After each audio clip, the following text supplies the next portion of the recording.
It took me a while to recognize the pattern in US history of the United States recruiting immigrants to come and do work that they didn't want to pay Black people to do.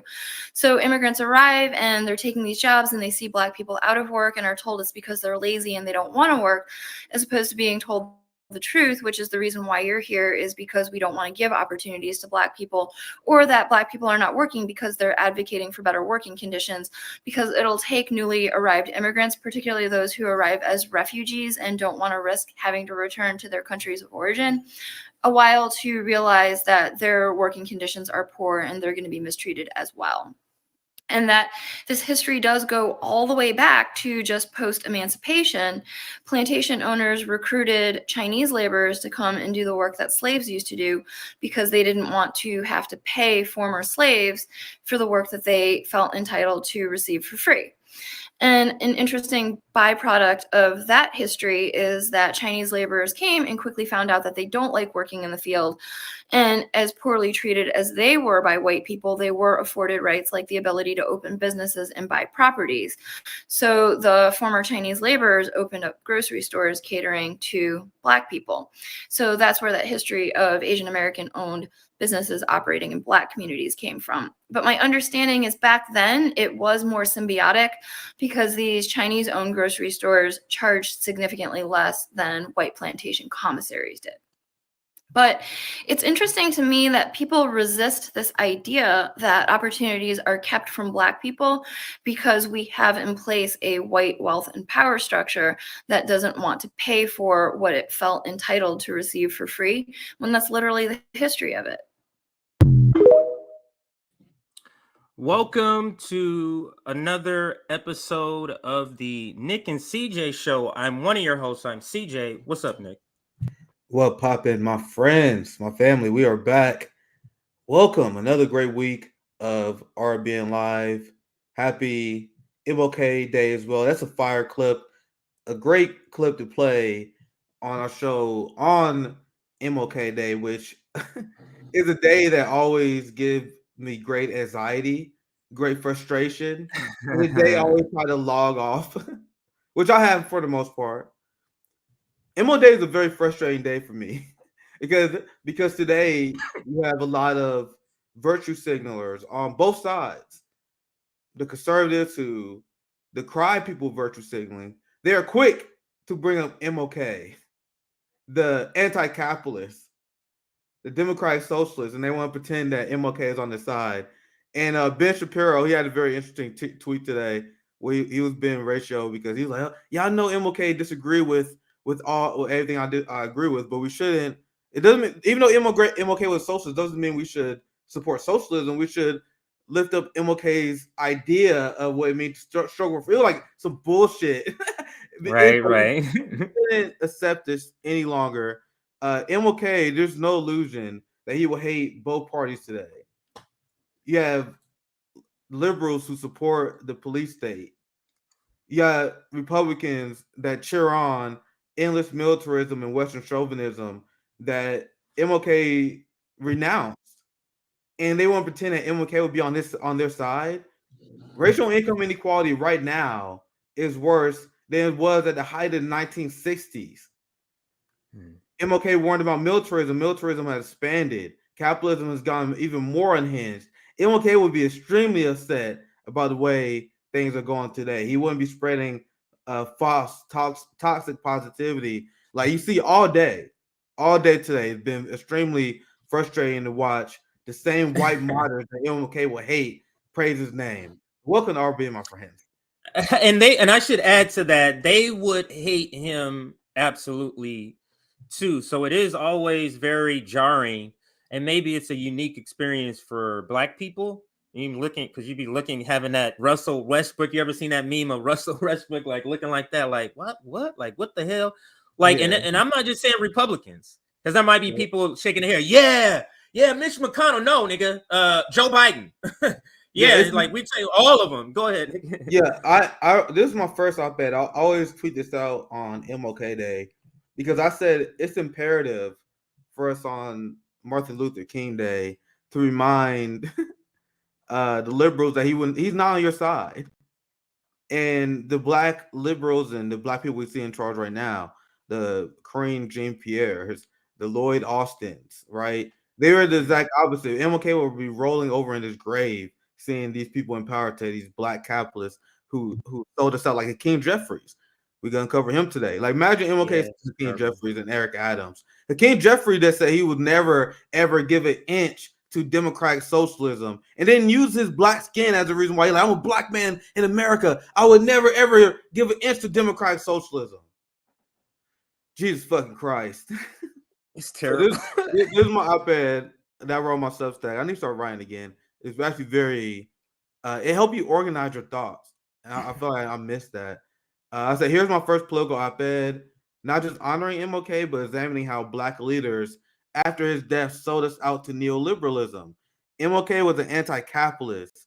We must reject Barack Obama, embrace MLK as black people. And you already know Barack Obama is about to send a very cringe MLK tweet here very soon. You always saw my Jim God. Crow Joe already sent one out. So I'm like, man, I gotta take a break from Twitter. It's about to be very cringe. Big my back to you for any announcements or anything. Yeah, absolutely. But first, before we get to the announcements, we're gonna do our introduction a little bit different. I want to pop up a couple of things and get just your initial reaction. Maybe you haven't seen what I'm gonna show you yet. I doubt you've probably seen this one though. This is from Ajamu. Have you seen this? Let me read it. If the Green Party want to maintain any credibility, it must distance itself from Howie Long pro-NATO, I have not seen pro-U.S. this. imperialism, pro-Democrat Party, pro-America nationalism. Now this is very interesting because John ran with Jill Stein, and this is the same sentiment that we share on this channel as well, where we're very friendly. We had a lot of great conversations with Jill Stein. I had Howie Hawkins on, and this, that conversation was rough, son.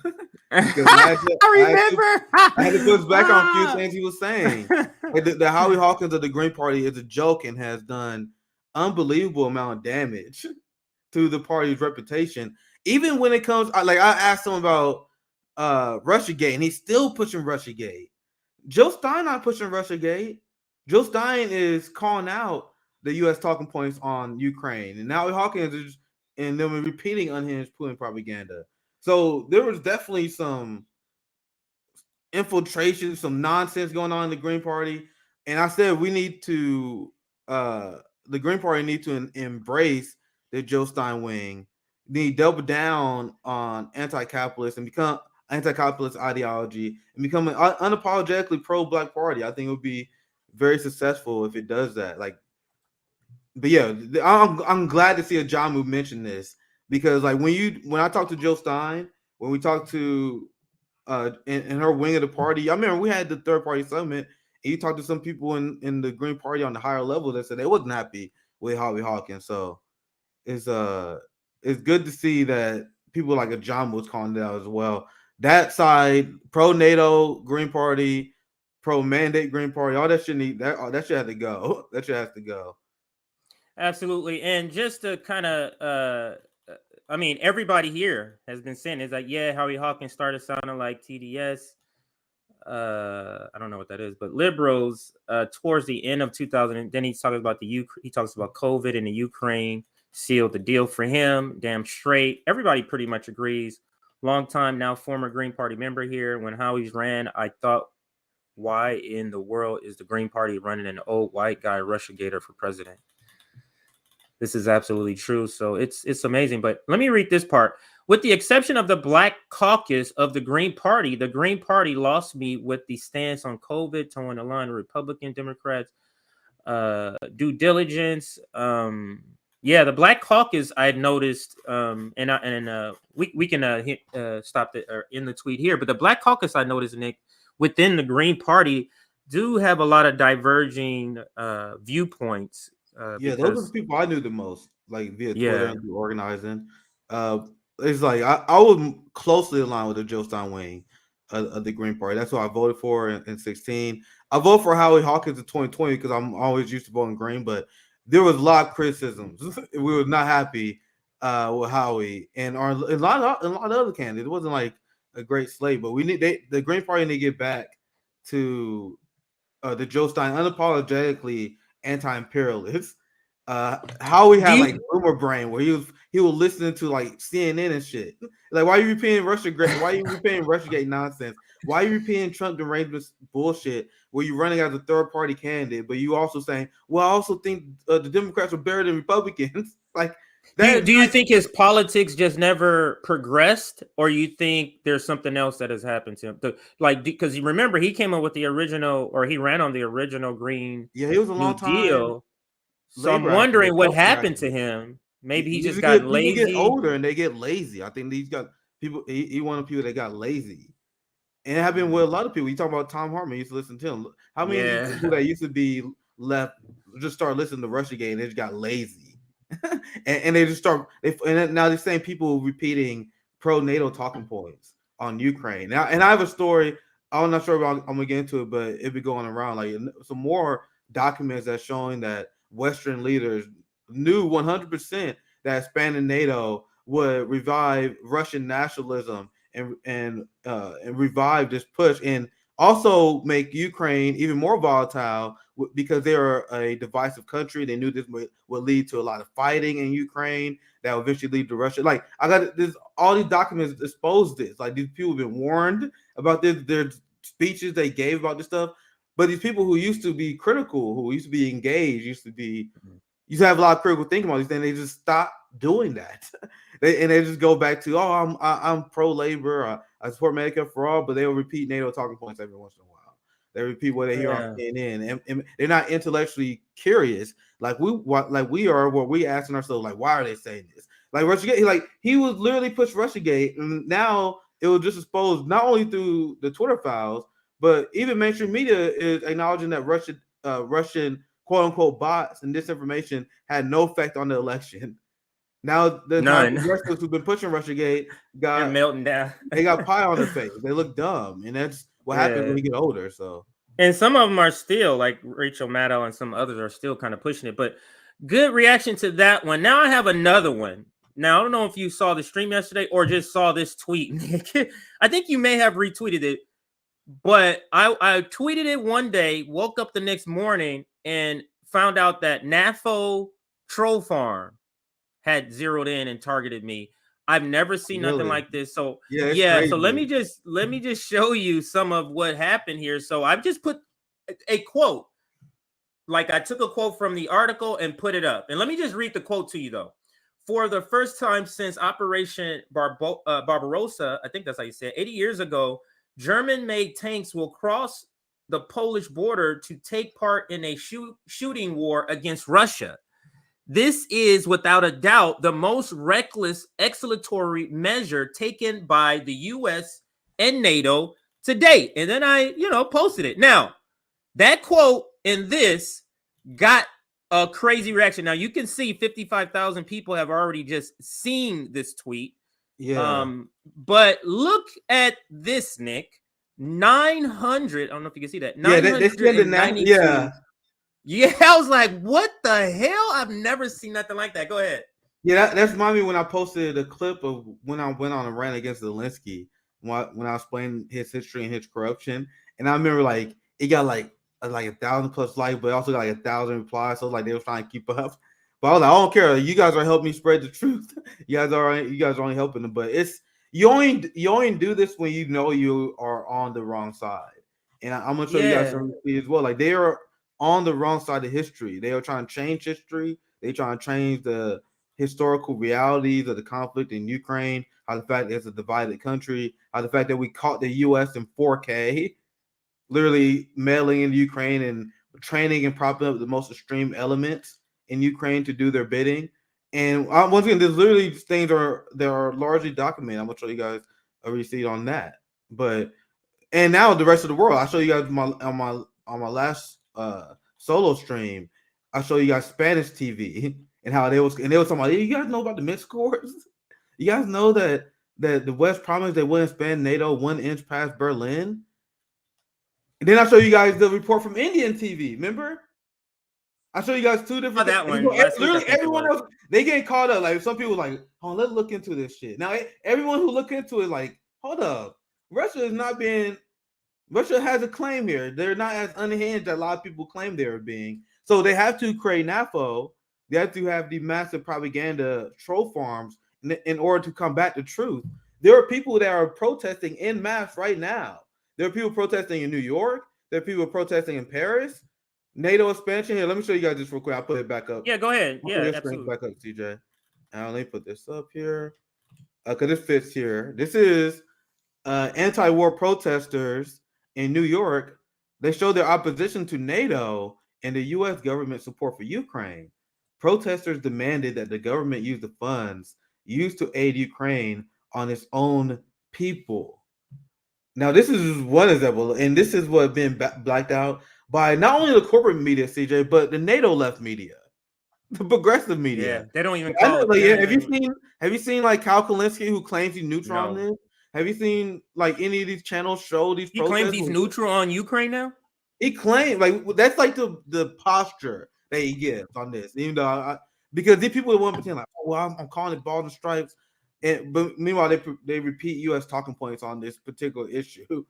And they would call us biased because I take a hard stance towards NATO because I've seen what they have done to the global working class in Yugoslavia and the negative influence that they put in Africa. And I see what the U.S.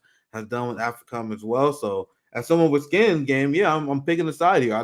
We need to stop the influence of NATO in the West that is constantly provoking other countries, like the same thing that they are doing in Russia right now. They're quite literally openly talking about doing with China and Taiwan. The United States and Japan is ramping up their militaristic partnership to get ready for a militaristic engagement with China. And they CJ, they're just saying it out in the open. And people wonder why I had the stance I have. These are the people that need to be contained. And they're going to keep probing at China. And as soon as China does anything, no matter how many red lines that the West has passed, they're going to say, oh my God, look how aggressive China is. That's what they did to Russia. And the rest of the world picked up on it. And oh my God, look how aggressive Russia is. Even though we've been probing at Ukraine, probing at the border, having Finland and Sweden join NATO. We literally had sanctions on them, cyber infrastructure attacks on in Russia. But it's, oh my God, look, Russia's aggressive. Anyway, this is the other protest. I'll put this down, but you guys see that. Yeah. This is your. So originally, yeah, this is it. So originally, yeah. Nick, I was like, when I covered this yesterday, I was like, these people, there's no way they read the article and they're saying this stuff. There's no way. This is before. Now, I should say, I discovered it was a NAFO farm on the stream. I didn't know it was NAFO before because I didn't really look through the replies. So during the stream, I went through the problem. Like, all of these account has these dogs on it. I'm like, oh, this is a NAFO thing. So then I changed my tune and I said, because in the original, I was like, there's no way they read this. And I'm like, no, they know this article. They know what this article says. And I bet this happened to anybody, maybe on a smaller scale. Oh, and you was talking about this, and they sworn to, yeah, it had a tip. Like, if anyone shared this article, we going after, right? I'm assuming, because let me tell you what's in the article, Nick. This is a hard-hitting article that we were going to do. I mean, we're going to cover it anyway, but let me just read you part of this in here, because what people may not understand about tanks, it requires a lot of logistics. Yep. It also requires a no-fly zone, which this is going to essentially give U.S. the ability to shoot down Russian aggression, because Russia would attack. If they see a train bringing all these tanks to go fight war, Russia would try to attack. That's the reason why they would require them to have a no-fly zone, which basically means it's U.S. now are fighting. And let me read it so I can kind of put it in a professional way. Let me read parts of it. I'm not going to read all of it. That's what I posted. Now, tanks are offensive, not offensive weapons. They are used to break through. Sorry, let me turn this on. They are used. Oh, that's somebody in our savvy. They are used to break through enemy entrenchments with the aim of capturing territory. Ukrainian officials have made clear the Western tanks are key to the achievement of their goal in the war, including the reconquest of the Crimea Peninsula held by Russia since 2023. 2014. Now, let me scroll down here. This is where it became to get And eye-opening. this is the obvious. This is the escalation that we saw coming here on RBN. It was only the morons on the NATO left that thought you send weapons and you bomb for peace. When has that ever been a thing? Oh, we just got remember was that the Kyle Kalinske argument? Oh, just send little weapons, that won't A hurt. little bit. Just send a little bit of 60 weapons. million. What does it hurt? Oh, we sent a little bit. We sent a little bit of weapons that may lead to peace. Like how did that ever make sense? It was obvious. This was always part of the imperial plan to engage and escalate with Russia. Any excuse necessary. That's why real anti-imperialists, real anti-war voices was calling out the weapon spending on day one. They're not doing this shit where they're late. This is what so many people started doing now on the NATO level. Like, oh man, I having concerns now. That was their breaking point. We now got concerns over how much we're spending. That was Anna asked Matt Dust. Like, I understand protecting Ukrainians, but now I'm a little concerned over the spending. No, if you're really anti-war and anti-imperialist, we was calling out the spending from day one. Because it was obvious what the neocons' plan was. But go ahead, CJ. So let me read a little more. Well, first, let me ask you, have you read this article? I haven't read it yet. Okay, because no, I like to bring articles you haven't read yet because I like to get your like raw reaction. So modern tanks need, this is where it blew me away that I personally didn't know this information. Modern tanks need vast logistic networks to arm and support them. Vast logistic networks. A single M1 Abrams tank consumes, Nick, 60 gallons of fuel per hour when deployed. And that is the artillery that the NATO left signed off for, and they think they're climate activists. What is the carbon foothold for that? What the carbon footprint for that? I mean, we think the same, Nick. That was when I read that line yesterday. That was the very first thing I was like, do you see how now the military is the biggest polluter? This is insane, Nick. What if they have hundreds of tanks, Nick? What if they have 10 tanks? 60 gallons per hour? And then let me continue. These tanks will require a massive train of logistic personnel to carry them over. Let me show you the picture of it right here. Now, this isn't the current one. This is from 2019, but this is just an example of what it's going to look like. So this is why they're going to have a no-fly zone. This is just rolling along on the train tracks, and Russia sees this like, why would they want to let you bring this in? But anyway, these tanks will require a massive train of logistic personnel, many of them likely to come from the armed forces of NATO countries. Not only the tanks, but their logistics and supply trains will become targets.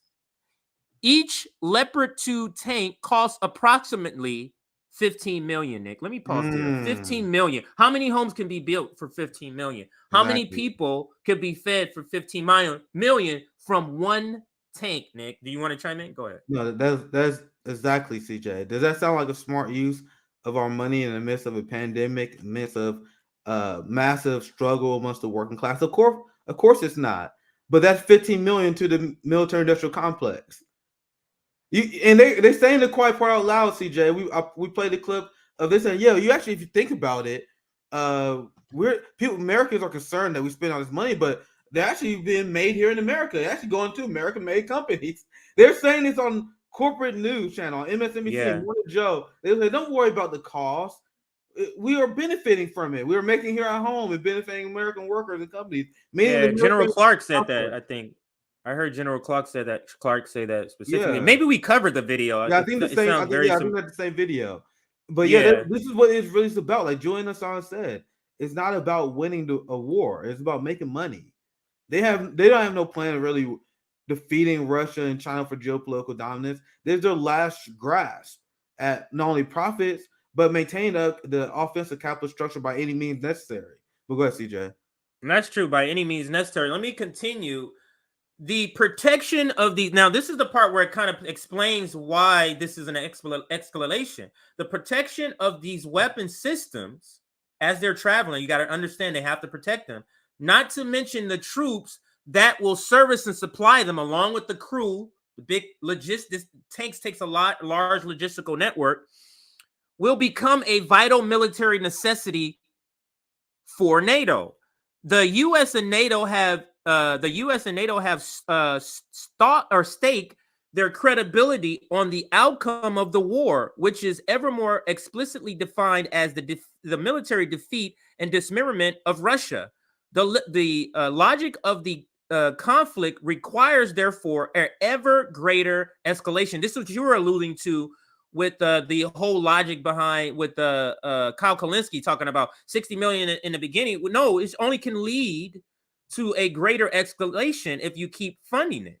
And people like So Matt here, Duff and other members of the NATO left, they said, well, another simple way for this war in Ukraine to end is for Russia to Here we go. simply leave. And we just simply defeat Russia. And they expect, and they're expecting to trick the people who don't understand what that would entail. Like as if that's going to happen in 2 months, 3 months, 6 months, a year. They're talking about long, drawn out war. That is when Russia said that's a red line. What do you guys think that mean? They're not going to lose that. They're going to invest everything into it. And we're going to invest everything into a country that does not even have geopolitical significance for us, as lined out by other neocons as well when they disagree on this. Like when you see like Henry Kissinger come out against this, when you see the Tucker Carlson right come out against this, the argument is that why are we doing this when Ukraine doesn't even benefit us geopolitically? We should be focusing on China. That what Henry Kissinger saying. Killing us. They're like, why are we doing this? We should be going after China. Look at the spread of socialism in the global South. And we waste our time on Ukraine. Is it just because it's weapons manufacturers? Yeah. Is that it? Is it just because they're trying to pay weapons manufacturers? Yeah, and then you can speculate about loads of corruption when you link the Biden corruption with Ukraine, all the politicians and all their children that had positions on energy companies in Ukraine. So there's a long link of corruption that comes from Western leaders in the corrupt Ukrainian oligarchs in the region, that you can make the argument that also lead their investment and lead them to want to play around with the region more. But what a lot of the neocons argue is like, this is Russia's backyard. This buffer actually benefits us. They can have their backyard. We can have our area. But now there's a disagreement where the people in the West, they're like, we're not doing areas no more. We're not doing border. We want full spectrum dominance. We want the complete subjugation of the global working class and the global elites as well. And some people realize that's not realistic, but at the end of the day, they are making record profits for weapon defense contractors. The money machine rolling and they're gonna keep going this way as long as it does. And Julian Assange explained that as well. That's literally what it's all about. As long as they're making money, they don't care about how dumb these wars are. They're not going to feel the consequences of it. They can always escape it. They can always have media do propaganda for them so they don't face the social consequences of this. Right. But go ahead, CJ. Absolutely. So here is how it explains why there has to be a no-fly zone and how this makes this the biggest escalation thus far. With its armored columns and supply lines threatened by Russian weapons and air power, either inside Ukraine or over the Polish border, the creation of a no-fly zone will again be mooted into the American press as a vital necessity to protect the commitment that has already been made. This would mean that in the name of defending its military assets, the tanks and the people supporting it, U.S. and NATO pilots and SAM operators would be engaged in shooting down Russian warplanes, kicking off a direct shooting war between the U.S. and NATO. Let me read this last part and I'll read. We can close this short section. This is the prospects of which the American and European population is being signed up for, Nick, without their knowledge by governments that promise to avoid World War III and nuclear Armageddon. And I have to read this other part. In an expression of reckless and provocative character of NATO's action, the New York Times wrote, over the last few weeks, one barrier after another has fallen. Another quote, the United States and its allies take on more risk to defend Ukraine. And this is where it gets crazy in The Economist. In a lead editorial advocating sending main battle tanks to Ukraine, The Economist wrote, quote, another worry is that if Russia is pushed too far or too fast, its president, Vladimir Putin, could escalate and, in the worst case, even trigger a nuclear war. These are not baseless fears. But then the economist goes and argues for sending tanks despite the danger. Quote, now ended here with this quote, if Mr. Putin concludes that his nuclear threat won him this victory, it would set a terrible precedent. Yielding to Putin's nuclear threat today sets up more perilous standoffs tomorrow. Just unreal. Unreal. That's the neocon. They're doing journalism that's what the takeaway is supposed to be. Yo, we shouldn't be doing this, right? You read it's like, yo, this is crazy. We shouldn't be doing this. So they add that last part just in case you're asking questions. They like, wait, don't get any fucking crazy lefty thoughts here. We're gonna do this. It's worth it. That doesn't even make sense. Yielding to Mr. Putin's nuclear threats today set up more perilous standoffs tomorrow. No, the perilous standoffs will happen right now. What do you mean? They saying more peace will lead to more dangerous war later. Dude, that's the unhinged ideology of the West. Let me read this part here. The imperialist war planners assume that they can intensify their engagement in the war without a Russian response. But if Washington isn't afraid of the consequences of nuclear war, why do its war planners seem to believe that the Kremlin will be? That's a great point to make and close on, Nick. Just amazing what's happening. Yeah, since go ahead. If you have something to add or something. Yeah. Since we're on Ukraine, I wanted to show you guys this as well, because this is some more evidence that the West knew exactly what they was doing. I want to show this here. Let me share my screen here. The Aaron tweet. Oh, yeah, and this is from WikiLeaks. WikiLeaks help us get this information. Accurate Viewpoint guest post. Diplomatic cables show Russia saw NATO expansion as a red line. And this is the information that Matt Duss, we just showed. He is complicit, and the NATO left is complicit with trying to rewrite history. Remember how he said there's no history, there's no conflict. Ukraine and Russia have no history, no culture together, even though right next to each other used to be countries. He literally stand in front of the camera and lies to people every day and say that Russia, Ukraine, no connection here. Putin just went crazy one day and flipped. Like when Ilhan, when these people are called out by this, when people are called out by the fact that U.S. and the West escalated this war, they say, like Ilhan responded to Alex and people like, I'm so happy I get a chance to call out Russia propaganda for you guys bringing up this here. So let's continue. Commentators have rushed to declare the long criticized policy of NATO expansion as irrelevant to the war's outbreak. And that's why they keep using the term unprovoked. Unprovoked this, unprovoked that. You even see progressive people start saying unprovoked Putin war. They follow the memos for some reason, right?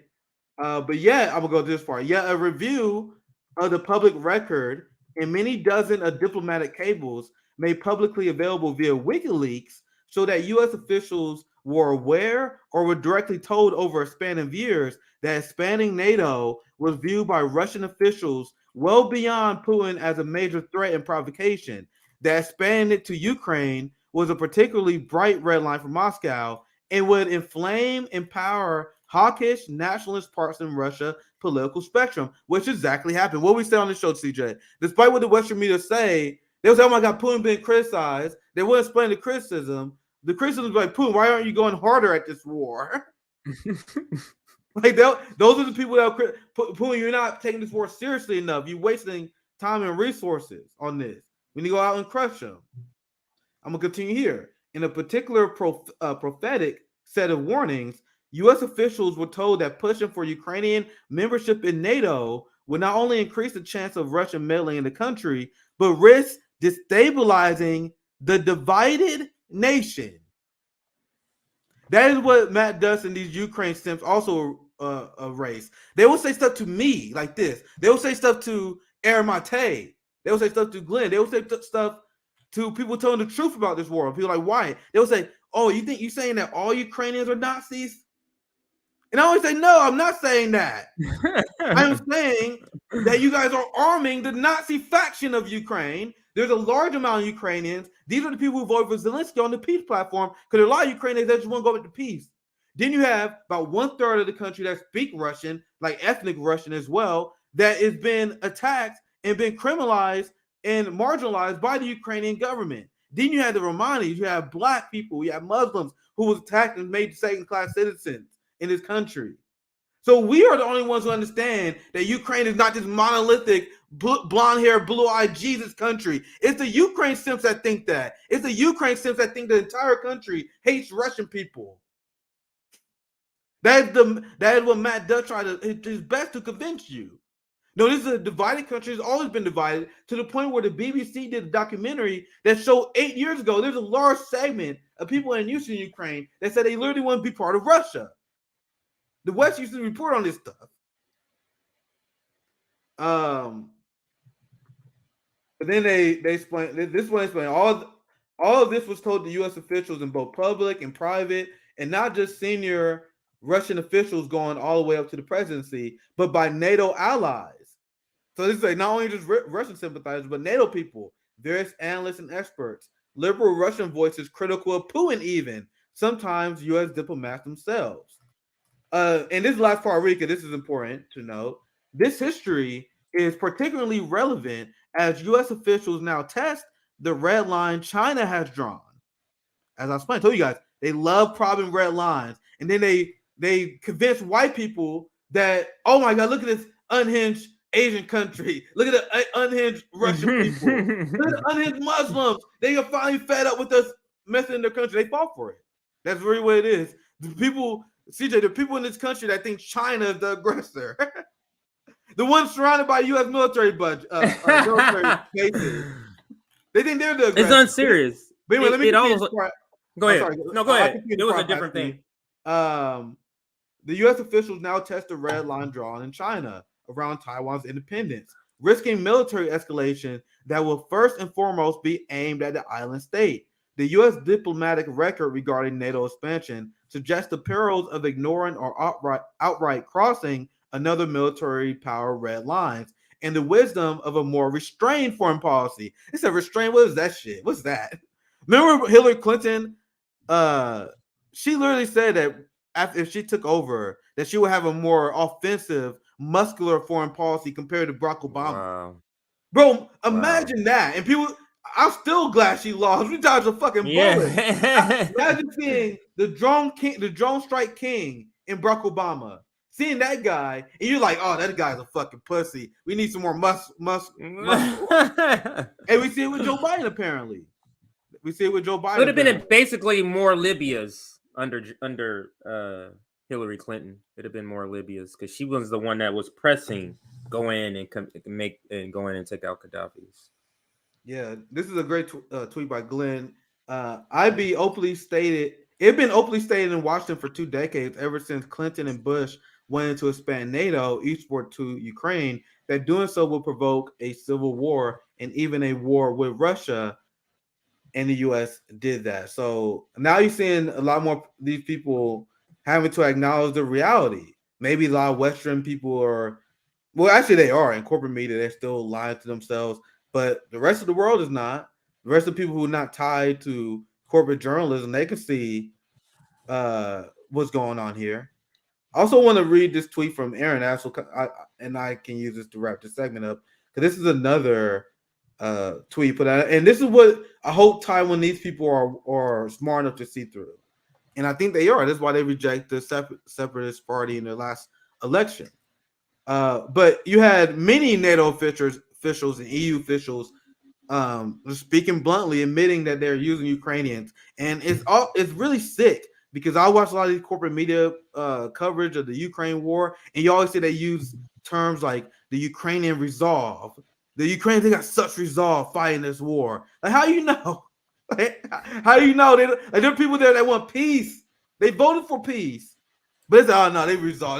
They want to fight Russia to the end, don't they? Yeah, they want to fight Russia to the end. They got such resolve. Take their blood, our bullets.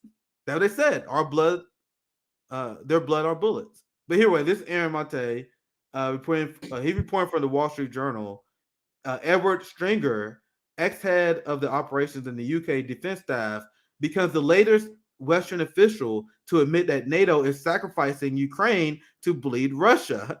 He said by continuing to drip feed just enough for Ukraine not to lose, what the West is doing is just prolonging the war. And that's why I don't understand why people be like, oh yeah, I think I was stopped at 60 million, 60 billion. So they're like, we doing just enough, not going all the way in, but just enough to keep Ukraine in it, so we can maximize profit and the geopolitical consequences to weaken Russia. That's what many of them said. They want to sacrifice as many Ukrainians as possible to weaken Russia. It's not about caring about the Ukrainian people. The people who care about the Ukrainian people are the people that call on NATO to stop expanding. I would call for the abolishment of NATO, to end Western intervention in the state of Ukraine. That is what happened. That is what you want if you care about the Ukrainian people, not the Western strategy.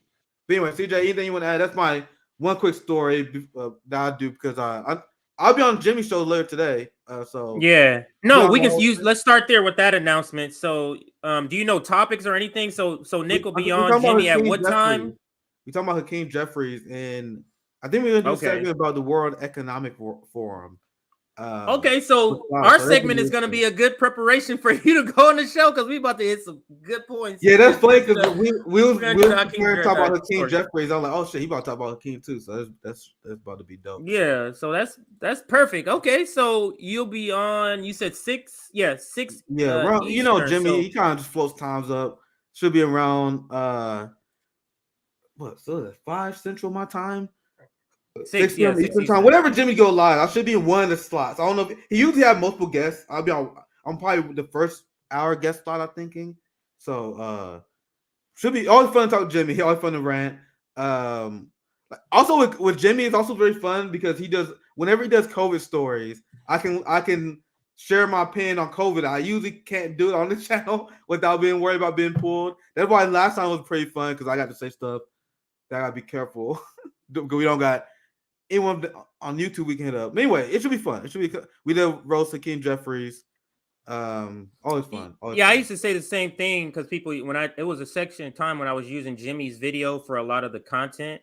Not Jimmy wasn't the topic, just because I knew using Jimmy's video, since he was this popular, is less likely to get taken down. So I was like, I'm going to use his content. So I had the same sort of logic. So make sure you tune in for that. But let's quickly go through announcements so we can get to this Hakeem Jeffries stories. It's a lot, not a lot, but it's a good amount of content to cover. We're currently at 186 likes. We got 300 and approaching 50 people watching.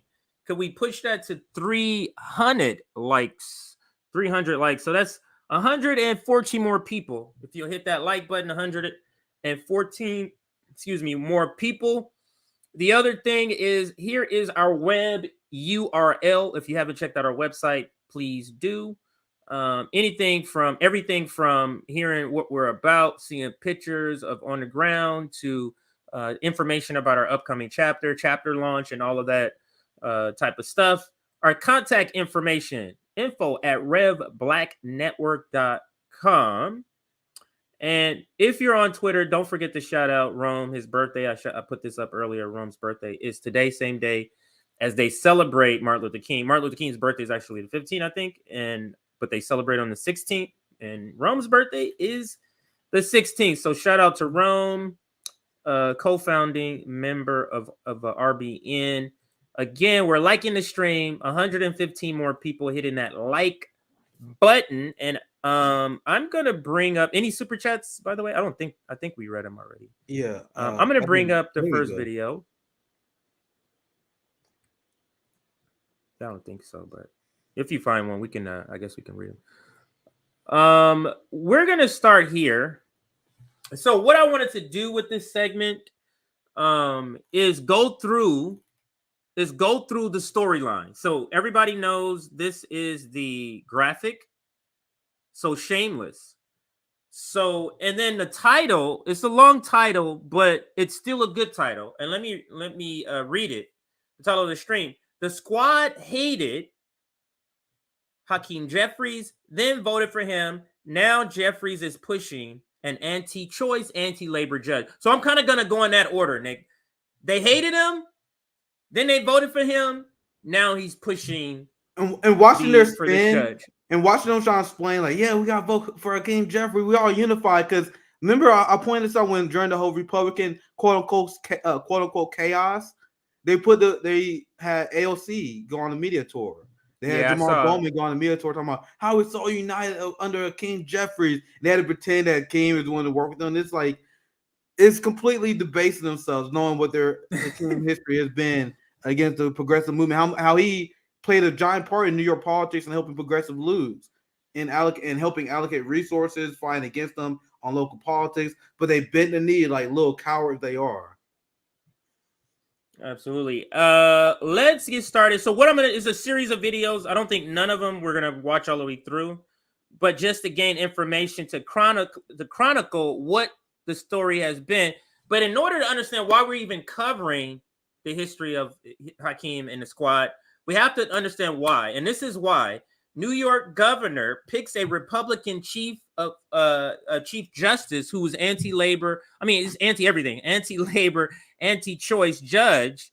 And now Hakeem Jeffries is out here stomping for this same judge, the same Hakeem that the squad has voted for. So that is setting the groundwork for the segment. And let's listen to Katie from her own mouth nominate this judge. I do want to announce that today I nominated an individual, an exceptional jurist, Judge Hector LaSalle, to be the chief judge of the New York State Court of Appeals. The Court of Appeals is the highest court in the land. It is a position of great authority and prestige. Okay, so this is really fascinating. So you have Kathy Hochul, governor of New York, who is going to be trying to appoint Hector LaSalle, who had been. So let's understand. Democrat or Republican? She's a Democrat. She's a Democrat. So you believe this? I can't. I just got to emphasize that they just do this shit out in the open. Like, once again, it'd be like Democrat governors and mayors that would do hardcore right wing shit, like anti-home, like implement anti-homeless infrastructure. They would nominate these unhinged capitalist judges, and never shakes or rattles the Democratic voter. It's unbelievable. Like the fact that California is a completely blue super state, that New York is a blue super state, but these are neoliberal capitalist hellholes, never makes the liberal audience flinch. That's unbelievable. But go ahead, CJ. Yeah, it's like this is the reason why they have to strip so much detail from the teams, and it's just red and blue. It's just I'm on the team. That's it. Like they have to strip so much like ideology and always talking about unify, even regardless of our differences. Big Ten. That's why they're so desperate to fight each other, because they want to pretend that bipartisanship is rare. Like where is it rare? Like they get it they all agree on police funding. Mm-hmm. They all agree on Ukraine funding. They all agree in their approach of Israel, but then they got to come out and find any reason to oppose each other on cultural. So now right wing is like, oh my God, gas stoves, because they got to find something to panic about, like, or anything they can give the illusion of a difference.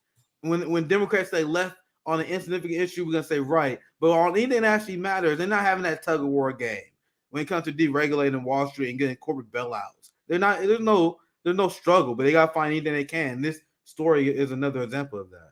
No, I was gonna piggyback on that. This is exactly that. This clearly shows that this is a uniparty that we're dealing with. One's red and one's blue, because she's doing this because donors, like she said, this is a very important. This is the highest. Like I think this is right below the Supreme Court, and he's going to be the Chief Justice on that. So you're telling me a Democrat doesn't understand the importance of that, and she wouldn't go, for sure I'm picking a Democrat. They're like, no. Donors are like, you ain't picking no Democrat. We're all the same. You understand that? It's money. It's green. So put this other guy over here in. Go ahead. This is someone who did a favor, right? And this is how the system weeds out people who will not do their bidding, right? So if they show any sign of rebelling against the system, they won't climb the ladder, right? This is someone who's been working within the system that I'm sure they plenty favored for the system. So they say, all right, you're next in line for a promotion. right? They rewarded him for playing ball, being a good boy in the system. The same with Ketanji Brown Jackson. So it doesn't matter if it's a Democrat or Republican here. This is them. This person getting their reward. So it's one uniparty. They all playing for the same team. They all have the same primary interest. But go ahead, CJ. Yeah, we'll listen to a little more detail before we move to the next video here. Appointed to the appeals court by former Governor Cuomo before his massive scandals and all that to elevate him. And here is the issue with that. She does not need to take a guy with the record of Hector LaSalle and give him this position. We don't have time to run through his entire record necessarily, but whether you're talking about labor rights, women's rights, regulations on the police, oversight, a lot of these different topics.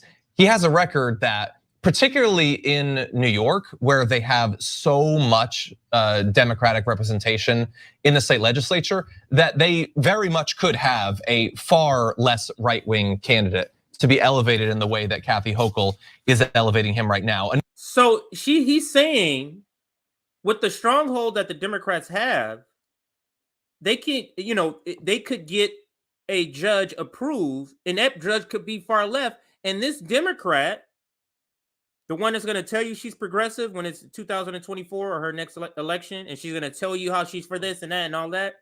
So this Democrat is appointing a Republican, and there's all this backlash. I'm going to get to that in a second, but let's listen to a little more detail that he gives here about the story. a number of members of the Democratic Party in New York are speaking out against it. At least a dozen state Senate Democrats publicly oppose LaSalle, including the chamber's deputy majority leader. By the way, Democrats currently control 42 seats in the 63-seat New York Senate. So these defections mean that LaSalle cannot be confirmed without Republican votes. And I would just ask you the question. Bipartisanship without Republican votes. And you know, the big thing that got progressives up in arm in New York City about her is that she's anti-choice and she's also very anti-labor.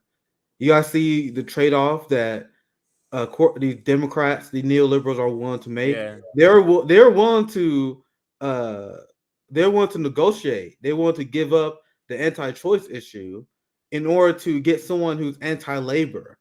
Fighting labor is more important for them than defending women's rights to choose. How's that? That's a very powerful statement, and this is what leading young people to leave the two-party duopoly. The Democrats would team up with someone that would destroy labor. That's the most important part. Anything else is not that important. But go ahead, CJ. No, and to your point, that is exactly what this proves. Is that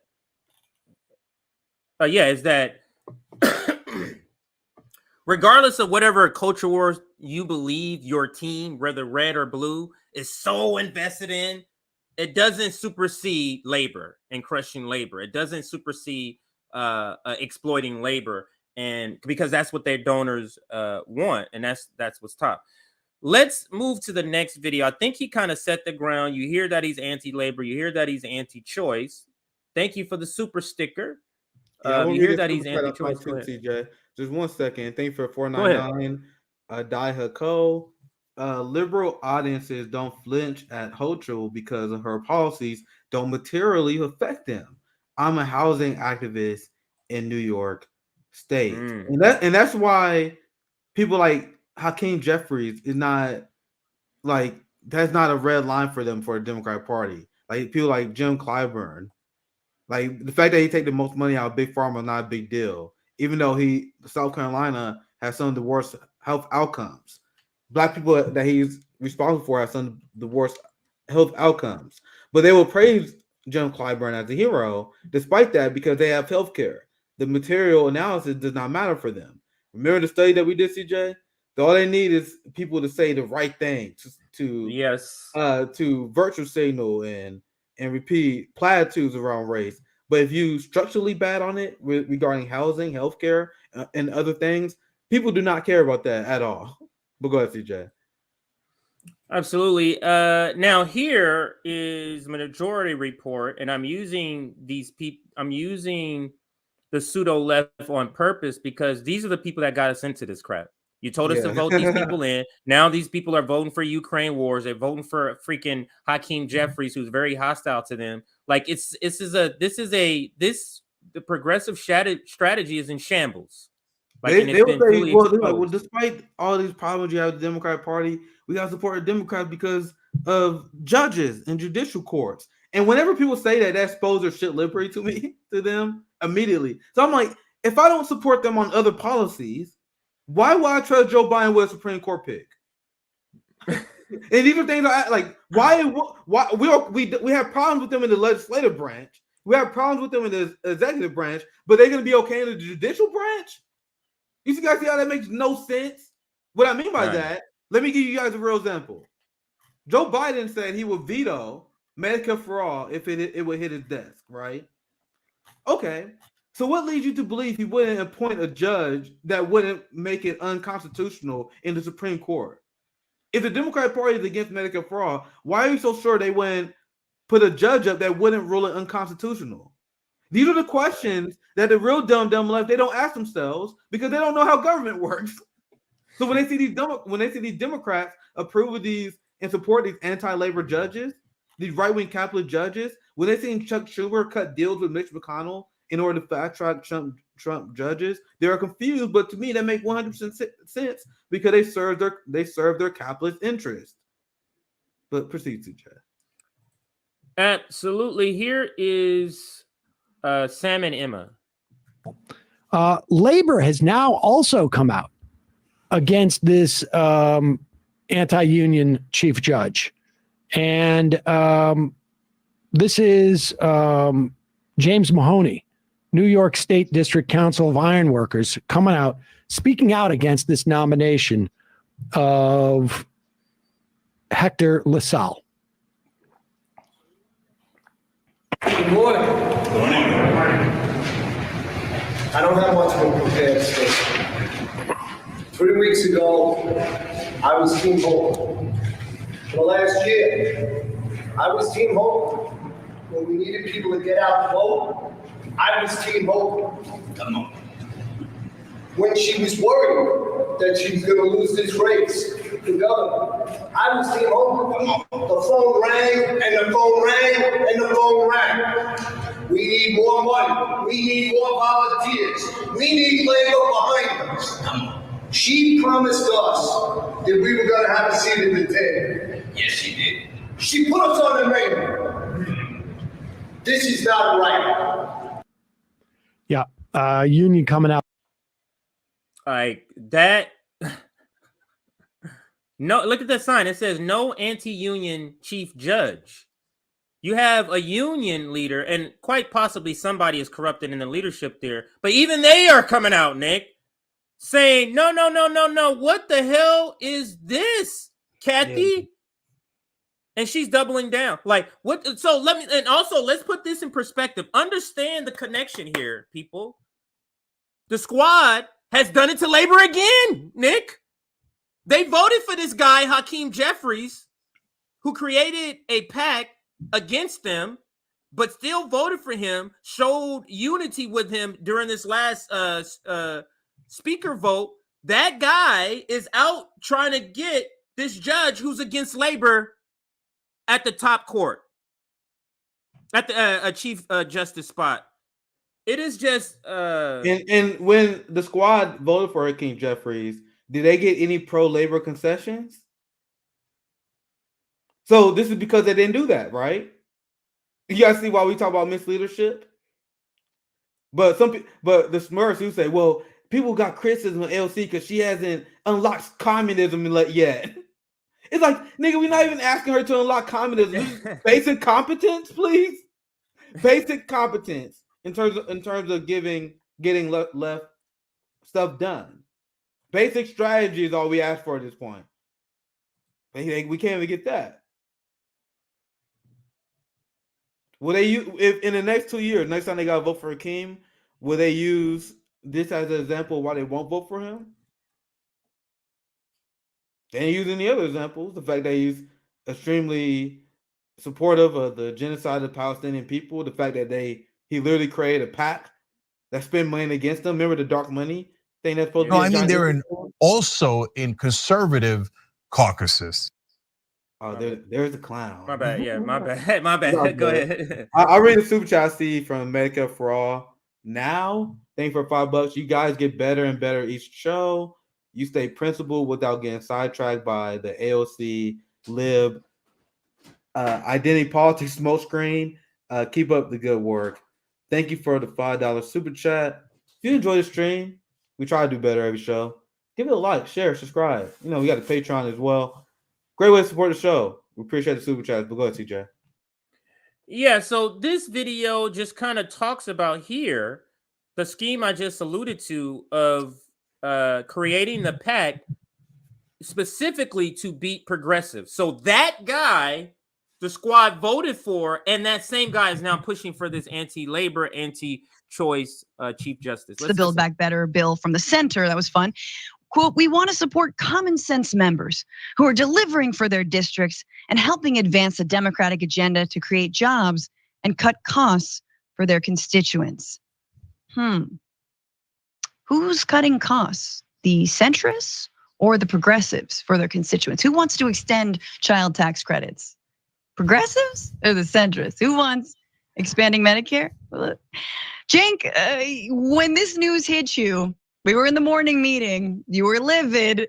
Yeah. Thoughts on it? So, look, the article is actually better than you might expect, or I expected, because in the beginning it looked like they were trying to paint these three as neutral. But no, they explain later in the article that this new PAC is almost completely funded by corporations.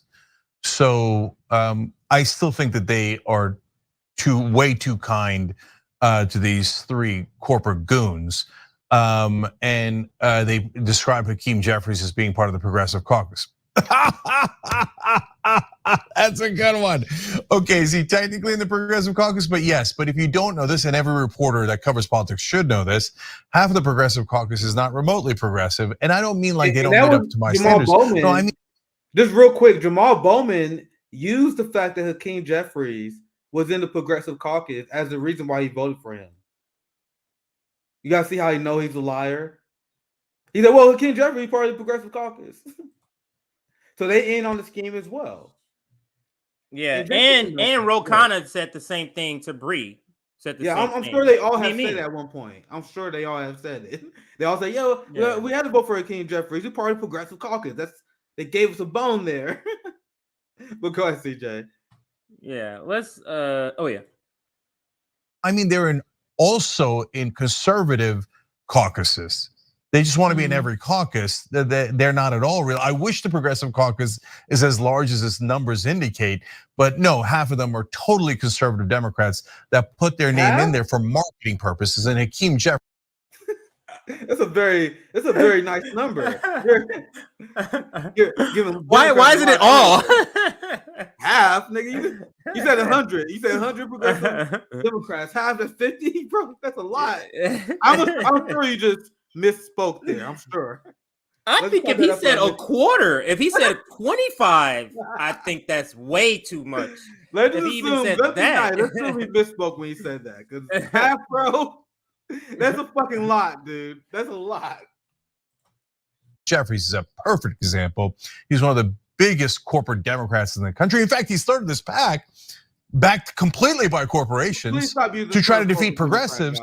Pause. See, this is, and I am making fun of myself as well, guys. This is not me being holier than now, because I remember I used to use that term to corporate Democrat.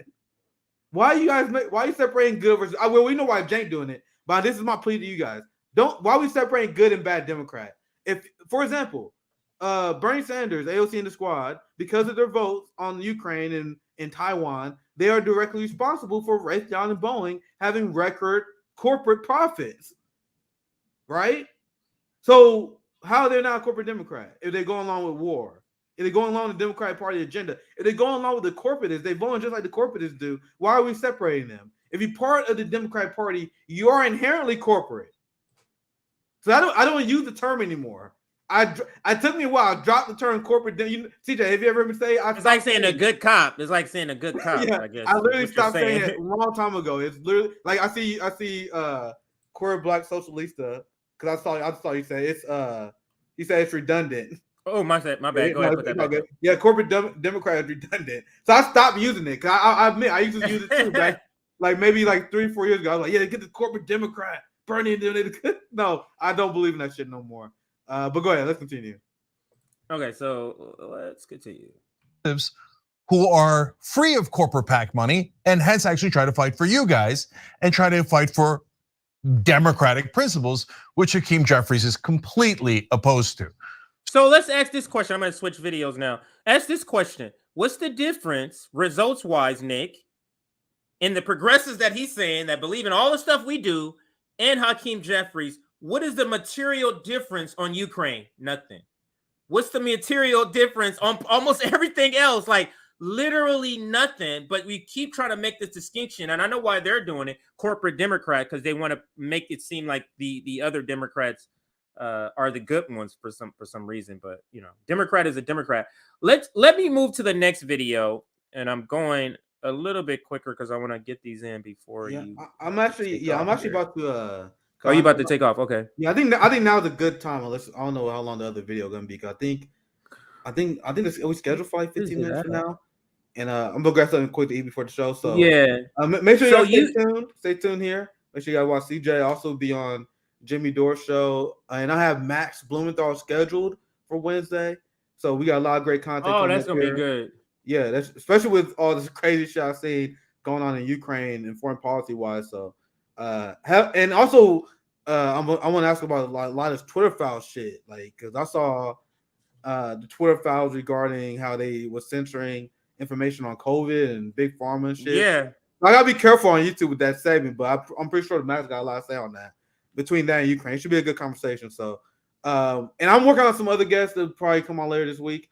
But I'll let you guys know. Do you have a time yet for Max on Wednesday? Yeah, I told him around 3 p.m. Eastern time, so I'm gonna confirm. I'm gonna confirm tonight or tomorrow. I'll make sure I confirm, but. All right, so everybody, I'm gonna try to actually get out of here because I want to watch Jimmy too. I'm gonna try to get out of here maybe a little bit after. I see you guys after 3. So, all right, Nick, we shall see you on Jimmy a little bit later. So let's get through this so we can all go watch Jimmy and see Nick. Let's listen to this. If it's Hoyer or Jeffries, is it personal in some way? Oh, we don't like Jeffries. No, it doesn't matter at all. Hoyer's a corporate Democrat. Jeffries is a corporate Democrat. I don't care which one of them it is. It's totally irrelevant. If you give me a progressive like Katie Porter, Jamie Raskin, someone who's progressive adjacent, then it could matter, right? But as long as it's a corporate Democrat, I don't have any beef with Hakeem Jeffries in particular. And what are you gonna do? Put like Gottheim there? It doesn't matter. They all are gonna do exactly what the donors tell them to do. So should progressives vote for him? Of course not. There's literally zero reason to vote for him. They would do it, why? Out of politeness, and let's be honest, you just mentioned the Congressional Black Caucus, out of identity politics. Oh, you can't vote against someone who's black. Why? Doesn't it depend? What if it was Ben Carson?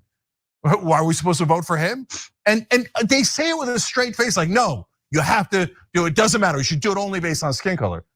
Hard pass, no way. I don't care what their skin color is. I care what their policies are. I'm not gonna vote for somebody, and no progressive in their right mind should vote for a corporate politician that is gonna only serve their donors, what, because of the color of their skin? Look, they have absurd conversations like this in Washington, and they think, and then they yell at us and they try to gaslight us. Oh my God, are you saying something against minorities? I don't care about your gaslighting. Give me the policies that help minorities, not the policies that hurt minorities, but with a minority face on it. I'm not remotely interested. And by the way, everyone who votes for Jeffries, and for God's sake, is there one single person or one single progressive in Congress who has courage? You don't have to win the vote, guys, but you have to at least say, we don't want a corporate Democrat. They kill all of our policies. We want the opposite. But that's like for every one of you that are watching me scream about this, you're thinking, Jake, that's so obvious. Why are you all animated, right? Watch, none of them are gonna run and none of them are gonna vote against Jeffries. They're all gonna say, oh, the person who I know will kill my bill, I'm gonna vote for him. How does that make any sense? It doesn't. It's just Washington, etiquette and politeness and civility at the expense of their voters. So Jamal Bowman has already come out to say that he will in fact vote in favor of Hakeem Jeffries as Total the new mistake. speaker of that. Giant mistake. And we already know they all voted for him. So we're moving along in the story. We started out with you understanding who or the reason why we're even talking about this, and that's because there is a Republican anti-choice, anti-labor judge being nominated by the Democratic governor, and she reached out to Hakeem Jeffries, the guy that the squad voted for, to come stump for this anti-choice, anti-labor judge, the same person that the squad voted for. So let's move to the next part in this story. I'm trying to keep it in order here. Oh yeah. So just so we can have visual of what I said, let's pull this tweet up here. Let's see here.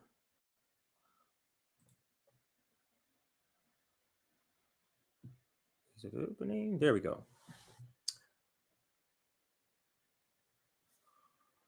So, as this tweet states here, the current speaker fight is an excellent moment to point out that every member of the Progressive Caucus, including AOC, Ilhan, Jamal Bowman, etc., all voted for Hakeem Jeffries, even though he created a pact deliberately designed to crush them.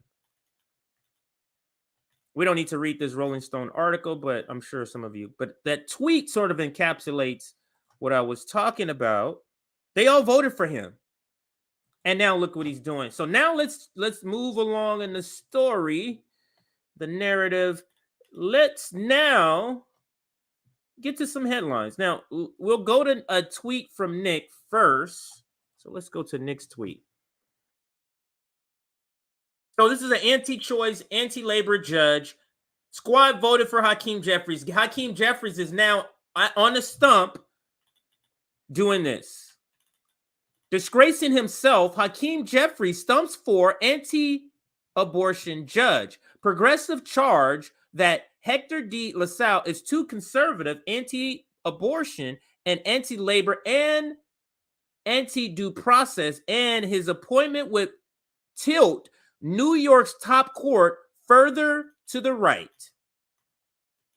And thanks, Nick, for that headline there. So this is what we get from the squad. Another one of their votes leading to disaster. Let's move to the next one. And that one is where? Oh, we're going to get to that article. Let me see if there's any other ones. Did that one, did that? Okay, so here we go. Let's now open up that article. So you saw the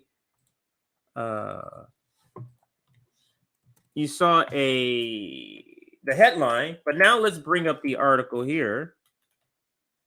It's a common dream, and Common Dream is a progressive outfit, a progressive Democrat outfit, like, you know, AOC. So let's listen to, or I'm sorry, let's read what the article says here. So I read that part already in Nick's tweet. Now let's read the actual article. House Minority Leader Hakeem Jeffries joined New York Governor Kathy Hochul, is that Hochul? And other state Democrats at a Bronx rally Saturday, just days ahead of what is sure to be a contentious confirmation hearing in which progressive lawmakers opposed to LaSalle's appointment to lead the state court of appeals could be decided. Progressive charge that Hector D. LaSalle is too conservative, anti-labor, too conservative, anti-abortion, anti-labor, and anti-due process, and his appointment would push one of New York's highest court even further to the right. Jeffries, however, voiced his support for the judge, saying LaSalle is highly qualified to serve as the Chief Justice. Period, full stop, Jeffries said. Jeffries urged on an up or down vote by the full Senate it's important. This is a quote. It's important for the entire New York State Senate to treat this nomination with the same dignity, decency, and respect that every other nomination has received, he said. In December, the Democratic governor announced that she'd chosen the conservative judge as the next chief justice of the state court of appeals. Judge LaSalle is currently the presiding justice of the appellate division in Brooklyn. The nomination was described as mystifying and horrible news by legal experts, including public defender Eliza Orlins, who pointed to LaSalle's record on abortion and labor rights as reasons that he was potentially the worst of the 7 nominees the governor chosen between. The state Senate Judiciary Committee will hold a confirmation hearing on Wednesday. Progressive lawmakers are working to let the nomination die in committee without advancing it into the full Senate vote. At least 14 Democratic senators have indicated they oppose his election. So this is what the guy that the squad decided to vote for is doing. This is what he decided to do. Now, understand, I guess he's kind of big in New York, and he is the leader, in which people understand he could be the Speaker of the House. So it's like, hey, come down here and see and lend your support. Progressive, and the progressive is coming out and doing this. It's just it's unreal but to me, it proves and shows why we must disconnect from the Democratic Party. What? Just think about, if you're a progressive, you're left. Hey, I'm here, I'm left. I voted for. We got the squad in. Let's do this progressive policy, and then they vote for Ukraine. Then they break a strike. Then they vote for Hakeem Jeffries. Like, what is this? I think we're going to end it there, but I'm going to go to some comments here for the last 10 or so minutes.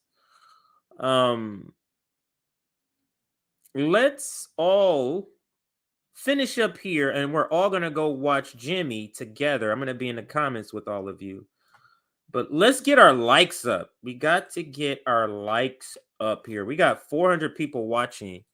We can literally do another 100 and still have people. So how about another 100 people hit that like button? Let's get to 375. 375. Let's push there, and let's get to your comments now. Jeffries is not Brooklyn. He tried to play that role when he brought out Biggie. I just wanted to vomit when he had that display of Biggie from that guy. It's almost like political parties in America don't matter. The TYT and Majority Report are out there trying to make you forget reality. I'll make popcorn, CJ. Yes. And you're talking about the upcoming stream with Nick on Jimmy Dore. This next round of squad failures will dwarf the last 2 years. They haven't hit bottom yet. Wow. Well, I mean, I'm not on their bandwagon, so I just feel pain, anguish for people who love them and who have all of that to go through. And we shall see. Not New York turning purple. Holcomb looks like Earhorn. I don't know what that is. Let's continue. I'm wondering when Republicans will say they're pro-choice. It does seem like everything is getting flipped around. Absolutely. And let's continue with some more. As we're liking the stream, we're trying to get the stream to 375. Now, when we head over to Jimmy, Nick is also going to be talking about this same story we just ended with, the Hakeem Jeffries story. So it'll be interesting to hear Jimmy's take on it, and maybe we'll cover it tomorrow. Yeah, it starts at 6, so a few minutes if they haven't started already. But you usually sit for a good 5 or 10 minutes in the beginning, just waiting for people to trickle in before he's introduced. So we should see get over there in just a second. All right, so let's move to in the stream. Make sure you join our Substack. That's our Substack there. You're continuing to like the stream, get us to 375, but make sure you join our Substack so you get notifications when we go live, when we post clips. We posted some good clips today. Thank you, Aaron, doing some great work. And let's go now to my outro clips. Oh, Twitter has changed a little bit, so sometimes I don't even remember where some of the things have been moved to. So some of the clips, some of the stories we didn't get to, and I know that, like the Shama calls out AOC. I can just show you, I guess. I can show you this, but we're gonna cover it. But working people, I'll read it. Working people asked AOC, why didn't you and Squad use force to vote? The right-wing Freedom Caucus did. AOC's response, if we were to fight for something, we'd cause relational harm with the Democratic establishment. So we don't fight for anything. Well, that's the case study posted the interview of AOC. So that's what that is there. And we cover that. Oh, actually, that our coverage, our segment on AOC's on this video from Case Study was uploaded today. So you can go check that out if you want. There goes the CIA tactics. Now we're gonna end. Oops, I think I must have skipped it. Maybe it's this top video. Yeah. I'll end with the same video. All right. So thank you for watching. We're all gonna kind of travel over and watch Jimmy. This is our outgoing video. Pattern in U.S. history of the United States recruiting immigrants to come and do work that they didn't want to pay Black people to do. So immigrants arrive and they're taking these jobs and they see Black people out of work and are told it's because they're lazy and they don't want to work, as opposed to being told the truth, which is the reason why you're here is because we don't want to give opportunities to Black people, or that Black people are not working because they're advocating for better working conditions, because it'll take newly arrived immigrants, particularly those who arrive as refugees and don't want to risk having to return to their countries of origin, a while to realize that their working conditions are poor and they're going to be mistreated as well. And that this history does go all the way back to just post-emancipation. Plantation owners recruited Chinese laborers to come and do the work that slaves used to do because they didn't want to have to pay former slaves for the work that they felt entitled to receive for free. And an interesting byproduct of that history is that Chinese laborers came and quickly found out that they don't like working in the field. And as poorly treated as they were by white people, they were afforded rights like the ability to open businesses and buy properties. So the former Chinese laborers opened up grocery stores catering to Black people.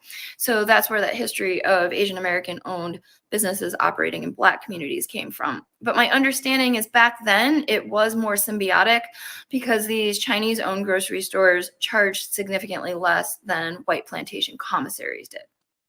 But it's interesting to me that people resist this idea that opportunities are kept from Black people because we have in place a white wealth and power structure that doesn't want to pay for what it felt entitled to receive for free, when that's literally the history of it.